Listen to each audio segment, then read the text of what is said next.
Selamat berjumpa kembali dengan saya Bapak Ibu sekalian pada sesi ke-80 dalam serial pembangunan sebagai pemerdekaan. Bapak Ibu sekalian, pada uraian terdahulu saya menyampaikan sebagai hasil pengamatan selama ini bahwa di samping peraturan perundangan yang bersifat pedoman hukum, kemudian anggaran dasar sebagai landasan berdirinya suatu korporasi seperti perseroan terbatas. Oleh karena itu antara BUMN dan swasta relatif sama saja dalam artian struktur ini. Yang ketiga, pedoman yang jarang dilihat apakah kompatibel atau tidak dengan sifat intrinsik sumber daya yang ditangani atau produk yang dihasilkan atau dengan kebutuhan Indonesia untuk bisa berkembang adalah sistem akuntansi yang melandasi korporasi itu beroperasi. Bapak Ibu sekalian, apa yang bisa kita dapat untuk bisa menjelaskan mengapa fenomena ini terjadi? Mengapa fenomena land rent tidak masuk ke dalam kalkulasi cost benefit dari suatu usaha perkebunan besar korporasi, tetapi kalau hitung-hitungan usaha tani, kalau kita kuliah di IPB katakanlah mengambil pelajaran usaha tani, maka hitung-hitungan itu ada. Kemudian, mengapa di Perum Perhutani katakanlah tegakan tidak dicatat sebagai stok, tidak dicatat sebagai aset, padahal menurut ekonomi sumber daya alam itu adalah standing stock, growing standing stock. Tetapi kenapa tidak dicatat sebagai aset? Kalau temuan hasil curian jadi persediaan, jadi aset. Nah, Bapak Ibu sekalian, saya ingin mencoba melihat persoalan ini dari suatu realitas ekonomi yang biasa dilandasi atau melandasi dalam pemikiran-pemikiran ekonomi institusi atau institutional economics, yaitu ada 3 hal yang penting yang bisa menyebabkan deviasi-deviasi dari harapan-harapan. Yang pertama adalah bounded rationality.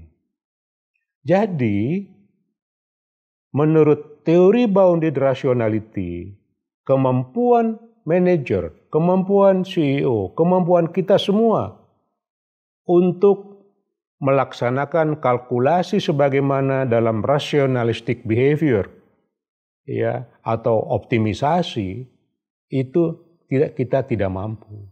Oleh karena itu lahirlah satisficing criteria ya sebagaimana yang disampaikan oleh Herbert Simon.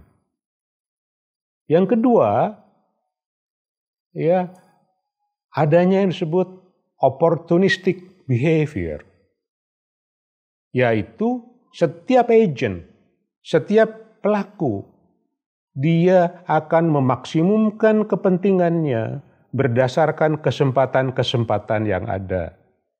Oleh karena itu, penjagaan hutan misalnya tidak dimaksimumkan karena kalaupun itu hilang, buku aset tidak berubah. Ya. Yang ketiga, hasil dari 2 ini resultantenya adalah jangka berpikir atau planning horizon dari para pengelola BUMN ini bisa sangat pendek, short-sighted.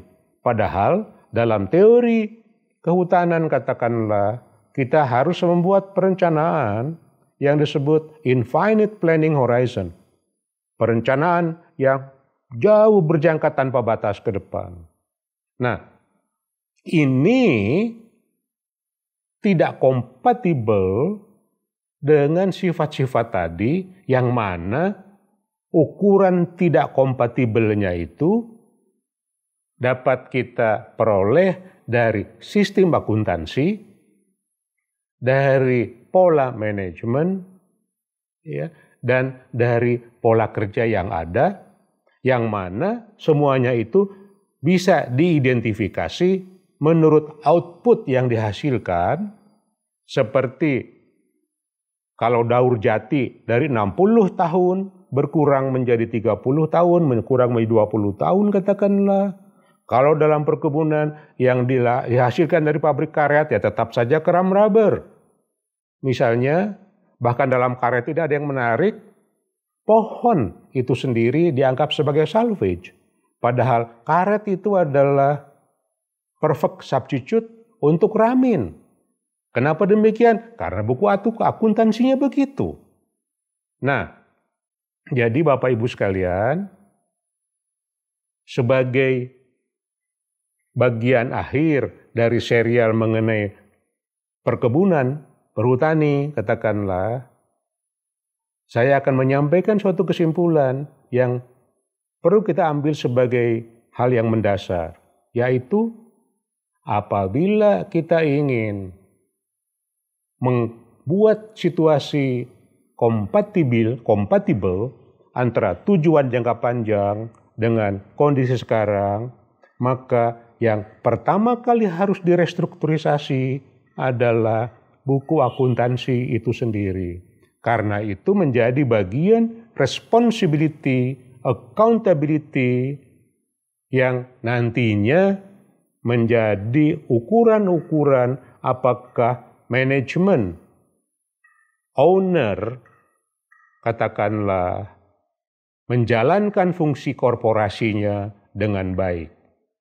Anggaran dasar diperlukan, peraturan perundangan diperlukan, tetapi dalam sebuah korporasi kita ditantang oleh keadaan untuk bisa menghasilkan sistem akuntansi yang lebih baik, yang lebih mencerminkan kelangkaan seperti tanah tadi, yang mencerminkan sifat intrinsiknya itu seperti tegakan, growing stock, kenapa tidak dicatat dengan aset, atau infinite planning horizon, ya kita masukkan ke dalam sistem akuntansi sehingga para pengurus perusahaan, para pemilik, katakanlah, menjadi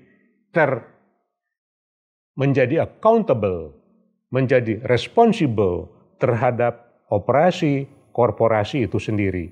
Demikian Bapak Ibu sekalian, terima kasih atas perhatian Bapak dan Ibu sekalian.